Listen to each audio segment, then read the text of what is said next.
Gerakan Mahasiswa 2019. Siapa sih yang gak ingat dengan peristiwa tersebut?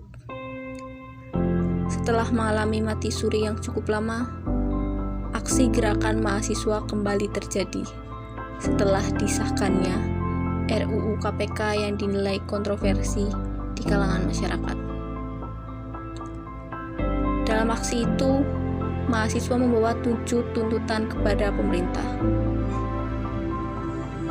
Tuntutan yang pertama, mendesak adanya penundaan untuk melakukan pembahasan ulang terhadap pasal-pasal yang bermasalah dalam RKUHP.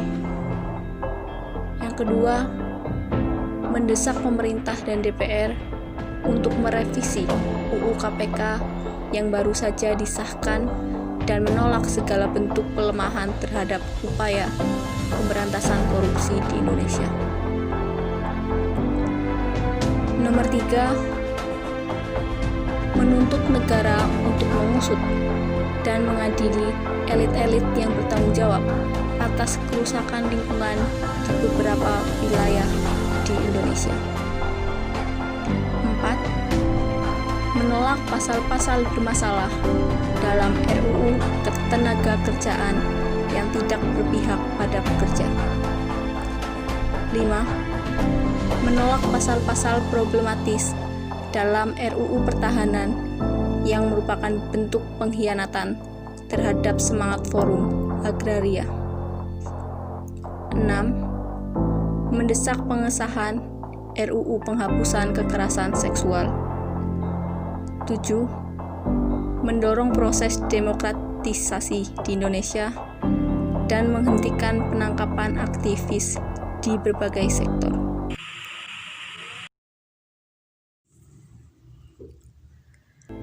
Setelah proses yang cukup panjang, akhirnya ada pertemuan presiden dengan sejumlah tokoh dan mantan pemimpin KPK di Istana Merdeka. Pertemuan tersebut membawa 3 opsi keputusan untuk presiden. 1, membatalkan revisi UU KPK dan kembali ke UU nomor 30 tahun 2002. 2, menerbitkan Perpu KPK dengan sejumlah pembenahan pada pasal-pasal krusial. 3, menunda pemberlakuan undang-undang hasil revisi pada saat masyarakat sipil mengajukan permohonan uji materi ke Mahkamah Konstitusi. Selain pertemuan presiden dan para tokoh KPK, mahasiswa juga diberi kesempatan untuk memberikan kesepakatan bersama Sekjen DPR. Gerakan ini layak mendapatkan tempat terbaik di hati dan pikiran anak Indonesia yang sampai saat ini jiwanya masih bergetar menyaksikan ketidakadilan hukum, korupsi, dan kesewenangan oknum aparat kepolisian.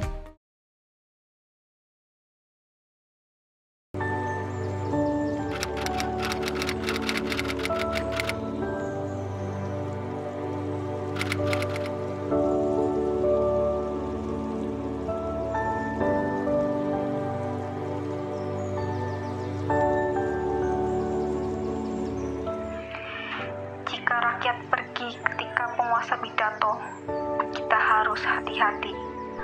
Barangkali mereka putus asa.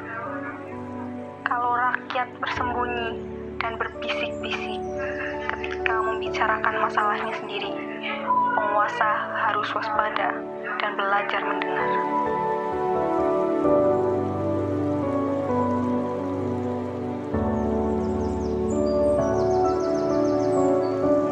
Rakyat berani mengeluh, itu artinya sudah gawat. Dan bila omongan penguasa tidak boleh dibantah, kebenaran pasti terancam.